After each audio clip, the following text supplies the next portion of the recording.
ക്യാപ്റ്റനൊക്കെ ആയി അവിടെ മറ്റ് ടീമുകളെയൊക്കെ തിരിക്കുന്ന സമയത്ത് കക്കൂസ് ടീമിലേക്ക് വരുമ്പോൾ അനുമോളും നൂറയുമാണ് കക്കൂസ് ടീം. അപ്പൊ അനുമോളിൻ്റെതായ ഒരു തനതായ ഒരു പ്രസംഗം അവിടെ ഉണ്ടായിരുന്നു. അത് കാരണമുണ്ട്. ഈ അടുക്കളയിൽ നിന്ന് അനുമോളെ കക്കൂസ് ടീമിലേക്ക് ആക്കിയപ്പോൾ നൂറയും അനുമോളും തന്നെ സെൽഫായിട്ട് പറയുന്നത്, അല്ലെങ്കിൽ അവിടെ എല്ലാവരുടെ പറയുന്ന ഒരു കാര്യം എന്ന് വെച്ചാൽ കക്കൂസ് ടീമിലേക്ക് ഇവർ രണ്ടുപേരും വന്നിട്ടില്ല. അതൊന്നാമത്തെ കാര്യം. രണ്ടാമത്തെ കാര്യം, കക്കൂസ് ടീമിൽ വന്നവരാരും തന്നെ കക്കൂസ് അത്ര വൃത്തിയാക്കാറില്ല. ആ ഒരു ബാത്റൂം ക്ലീൻ അല്ലാത്തത് കൊണ്ടാണ് അവർ രണ്ടുപേരും തന്നെ ഇത് ഇന്നലെ പ്ലാൻ ചെയ്ത് ഇവരുടെ ഒരു ഗ്രൂപ്പിസം അതിനകത്തുണ്ട് എന്ന് അവർ പറയുന്നുണ്ട്. ഗ്രൂപ്പിസം ഒരു നെഗറ്റീവായിട്ട് പറയല്ല, പകരം അവർ മൂന്ന് പേരും കൂടെ ചർച്ച ചെയ്തെടുത്ത ഒരു തീരുമാനമാണ്.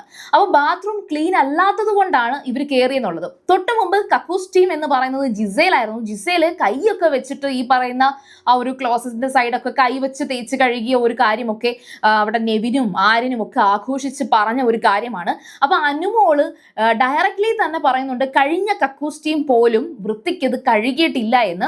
അപ്പൊ കഴിഞ്ഞ കക്കൂസ് ടീം എന്ന് പറയുന്നത് ജിസേലിൻ്റെതാണ്. അപ്പൊ ആര്യൻ അത് തീരെ ഇഷ്ടപ്പെടുന്നില്ല. അപ്പൊ ആര്യൻ പറഞ്ഞ് അയ്യേ എന്തിനാണ് ജിസേലിനെയൊക്കെ വീണ്ടും എടുത്തിടുന്നത്, അവരെന്തായാലും ഇവിടുന്ന് പോയില്ലേ, ആ പൊക്കോട്ടെ, എന്തിനാണ് ചുമ്മാ ഇങ്ങനെ എടുത്തിടുന്നത്, ജിസേലിനെ എടുത്തിടരുത് കേട്ടോ എന്ന് പറഞ്ഞിട്ട് ആര്യൻ അനുമോളുടെ നേരെ വരികയാണ്.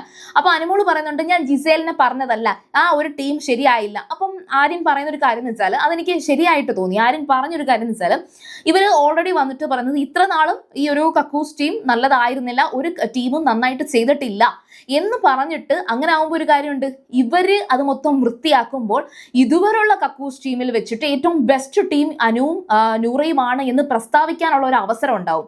അപ്പം അത് നടക്കാൻ പാടില്ല എന്നുള്ളത് കൊണ്ട് തന്നെയാണ് ആര്യൻ പിന്നെയും ജിസേല് പോയിട്ടും ജിസേലിനെ അവിടെ വലിച്ചിട്ടത് അനുമോളാണ്.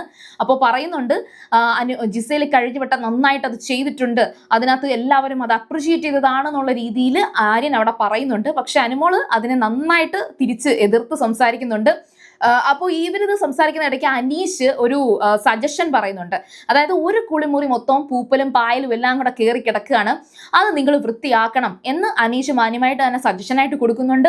അപ്പോൾ നൂറയും അനുമോളും അത് പറയുന്നുണ്ട്, ആ ഓഫ് കോഴ്സ് അത് ഞങ്ങൾ ചെയ്യും, അതൊക്കെ ഞങ്ങൾ ചെയ്യും, അതൊക്കെ ഞങ്ങൾ വൃത്തിയാക്കും. ഇല്ല ഈ പറയുന്ന കണക്ക് ഭരണാധികാരികൾ ഭരണം ഏറ്റെടുക്കുന്ന സമയത്ത് നടത്തുന്ന കുറച്ച് വാഗ്വാദങ്ങളൊക്കെ ഉണ്ടല്ലോ, വാഗ്ദാനങ്ങളൊക്കെ ഉണ്ടല്ലോ, അപ്പോൾ അതുപോലെ ഉണ്ടായിരുന്നു.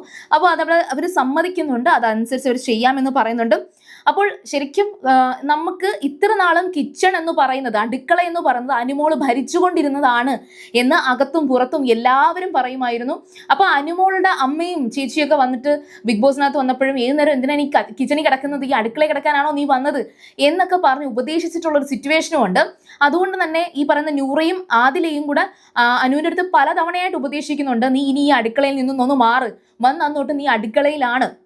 അപ്പോൾ അനുമോൾ അതിന് പറയുന്ന ഒരു മാന്യമായിട്ടുള്ളൊരു ന്യായം എന്ന് പറയുന്നത്, എടാ ഇത്രയും പേർക്ക് നല്ല ഫുഡ് കിട്ടണ്ടേ, ഫുഡ് എല്ലാവരും ഫുഡ് കഴിക്കണ്ടേ, നമ്മൾ അതിനല്ലേ ജീവിക്കുന്നത്, ഞാൻ എവിടെയാണെങ്കിലും ഫുഡ് കഴിക്കുക എന്ന് പറയുന്നത് ഒരു ഇമ്പോർട്ടൻറ്റ് കാര്യമായിട്ടാണ് കാണുന്നത്, ഞാൻ അതിനെ റെസ്പെക്ട് ചെയ്യുന്നുണ്ട്, അതുകൊണ്ടാണ് ഞാൻ അങ്ങനെ ചെയ്യുന്നത്.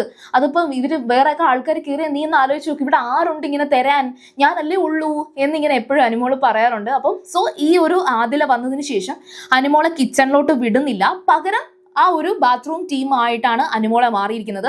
അപ്പൊ ഈ ആഴ്ച ഒരു നിർണായകമായിട്ടുള്ള ഒരു ആഴ്ചയായിരിക്കും. കാരണം എന്ന് വെച്ചാൽ ഒന്നാമത്തെ കാര്യം, കിച്ചണിൽ ഇടപെടാതിരുന്നാൽ അനുമോൾക്ക് കോണ്ടന്റ് കിട്ടുമോ, ഈ പറയുന്ന ബാത്റൂം ടീമിൽ നിന്നുകൊണ്ട് അനുമോൾക്ക് കോണ്ടന്റ് ക്രിയേറ്റ് ചെയ്യാൻ പറ്റുമോ എന്നുള്ളത്. അപ്പൊ ഞാൻ മറ്റേ PR-ന്റെ കേസിൽ ഞാൻ പറഞ്ഞിട്ടുള്ള ഒരു കാര്യമായിരുന്നു, അനുമോൾക്ക് PR ഉണ്ടെന്ന്. അത് അനുമോൾ തന്നെ സമ്മതിക്കുന്നുണ്ടോ, ഷാനവാസും നൂറയും ആദിലയും കൊണ്ടിരുന്ന് സംസാരിക്കുന്ന സമയത്ത് അനുമോള് സെൽഫായിട്ട് തന്നെ സമ്മതിച്ചു, തനിക്ക് PR ഉണ്ട്, പക്ഷെ PR ഉണ്ടെന്ന് പറഞ്ഞിട്ട് പ്രത്യേകിച്ചൊരു കാര്യം ചെയ്യാൻ പറ്റുമെന്ന് എനിക്ക് തോന്നുന്നില്ല എന്നൊക്കെയാണ് അനുമോള് പറഞ്ഞത്. പക്ഷെ PR ഉണ്ടെന്നുള്ളത് അനുമോള് സമ്മതിച്ചു. അപ്പൊ അനുമോൾ ഈ ഒരു PR-ന്റെ കാര്യം ആ 16 ലക്ഷം രൂപയൊന്നും സമ്മതിച്ചിട്ടില്ല, PR ഉണ്ട് എന്ന് പറയുന്നുണ്ട്. അപ്പൊ ഞാൻ പറഞ്ഞു വന്നതെന്ന് വെച്ചാൽ അനുമോൾക്ക് PR ഉണ്ടോ അല്ലെങ്കിൽ മറ്റ് ടീമുകൾക്ക് PR ഉണ്ടോ എന്നുള്ളതല്ല, ബിഗ് ബോസ് എന്ന് പറയുന്ന ഒരു റിയാലിറ്റി ഷോ ഈ ഒരു സീസൺ 7 ഒരു അറിയപ്പെടുന്ന ലെവലിലേക്ക്, നമ്മൾ അങ്ങോട്ട് പറയുമല്ലോ ഒരു ക്ലാസിക് സീസൺ ആയിരുന്നു, അടിപൊളിയായിരുന്നു എന്ന് പറയുന്ന ലെവലിലേക്ക് ഇതുവരെ ഈ സീസൺ വന്നിട്ടില്ല. അതിപ്പോൾ അനുമോൾ മാത്രം വിചാരിച്ചാൽ പറ്റത്തില്ല. അതുകൊണ്ട് അനുമോൾ അത് ചെയ്തില്ല അങ്ങനെയൊന്നും പറഞ്ഞിട്ട് കാര്യമില്ല. പക്ഷേ ഇനിയും സമയമുണ്ട്, ഇനിയും ഒരു 36 ദിവസങ്ങളോളം ഉണ്ട്. എന്നുവെച്ചാൽ ഒരു പകുതി സമയം കഴിഞ്ഞു പോയി എങ്കിലും ബാക്കി ഒരു കാൽ ഭാഗം കൂടി അവിടെ കിടപ്പുണ്ട്. ഈ ഒരു സീസൺ അടിപൊളിയാകുമോ, ഇനി ഇവരെ വെച്ച് ഇനി എന്ത് ചെയ്യാൻ പറ്റും എന്നൊക്കെയുള്ള ഒരു കാര്യം. നമുക്കും ഈ ബിഗ് ബോസ് എന്ന് പറയുന്നത് ഓരോ വർഷവും ഒരു വലിയ ഒരു സ്റ്റോറിയാണ്, ഒരു വലിയൊരു നോവൽ, ഒരു സീരീസ് പോലെയാണ്. അപ്പോൾ ഈ സീസണിലേക്ക് ഇനി എന്ത് ചെയ്യും ഇവർക്ക് പറ്റും എന്നുള്ളൊരു കാര്യം കൂടി ഉറ്റുനോക്കുന്നുണ്ട്. അപ്പോൾ അടുത്തൊരു ക്യാപ്റ്റൻസി വന്നപ്പോൾ അനുമോള് നന്നായിട്ട് പെർഫോം ചെയ്താൽ ഉറപ്പായിട്ടും അനുമോൾ നല്ലതായിരിക്കും. എനിക്കും കൂട്ടത്തിൽ ഏറ്റവും കൂടുതൽ കോണ്ടന്റ് കൊടുത്തിട്ടുള്ള ഒരു വ്യക്തിയായിട്ട് തന്നെയാണ് അനുമോളെ കാണുന്നത്. ടാസ്കിൽ ഒന്നും ജയിച്ചിട്ടില്ല, ടാസ്കുകൾ ബെറ്റർ ആയിട്ട് ചെയ്തിട്ടില്ല, ബെറ്റർ ആയിട്ട് ചെയ്യാൻ ശ്രമിച്ചിട്ടുണ്ട്, മാക്സിമം ശ്രമിച്ചിട്ടുണ്ട്. പക്ഷേ അത്ര അടിപൊളിയായിട്ട് വിൻ ചെയ്തു എന്നൊന്നും പറയാൻ പറ്റത്തില്ല. അത്രയും റിമാർക്കബിൾ ആയിട്ടുള്ള ഒരു കാര്യങ്ങളും ഉണ്ടായിട്ടില്ല. പക്ഷേ അവിടെയുള്ള എല്ലാവരെയും ആക്റ്റീവാക്കി നിർത്തിയിട്ടുണ്ട്.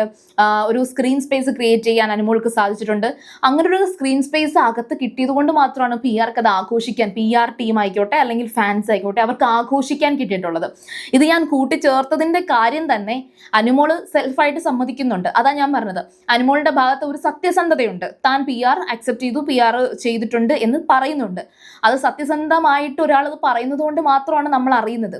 ഈ പറയുന്ന ഷാനവാസൊക്കെ അത് കേട്ടിട്ട് എനിക്ക് കുറച്ച് മറ്റേ റൊമാൻറ്റിക് ആയിട്ടുള്ള കുറച്ച് ഷാനവാസിന്റെ ക്ലിപ്സ് ഒക്കെ ചേർത്ത് കുറെ ഗ്രൂപ്പുകളൊക്കെ ഉണ്ടല്ലോ, എനിക്ക് അത്രയേ ഉള്ളൂ എന്ന് ഷാനവാസ് പറയുന്നുണ്ട്.